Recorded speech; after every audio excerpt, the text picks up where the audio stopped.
So let me ask this though. So let's say there's a youth group that's engaging with the conversation. Like if the youth feel like this is relevant, we can't stop at just talk. So what would you recommend for churches that find themselves stagnant in that way, where it's an open conversation, people are really grappling, and that's a good thing? What would be a next step for them? It's a great question. So one of the first things I recommend is, naming whatever the issue might be, right? So if we're bringing up a current event, for example, we'll kind of bring this up and have the conversation. And the next step is, I believe, is to apply it to Scripture, Hmm. and to find like what does Jesus say. And I always say, what does Jesus say?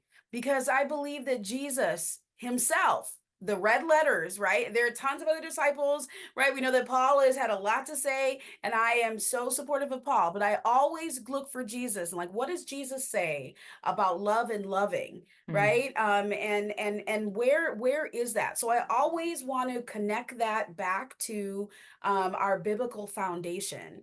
And now let's look at how that was modeled, right? Like how did we and go, right, in Yeah. scripture?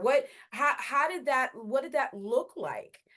Is to be able to do that. I think that that's the piece, is the conversations stop and we don't really know how. I'm critical of our educators, honestly, because I feel like this is what's happened is that we have limited our students in the classrooms, where we just only talk, we teach from the textbooks of, our ancestors and our fathers as scholars, right? But we don't really provide spaces for praxis. We don't really provide spaces for people to get out and actually apply spreading the gospel and learning how to engage with people of other cultures and other communities. Like we don't really do that. And so because we don't do that, and remember, we teach what we're taught, right? We are what we eat, then we don't even know how to do that. So I think that part of it involves having some biblical connection, right? And to be inspired and mobilized by Jesus's ministry. I think that's really important to be able to do that, right? Like,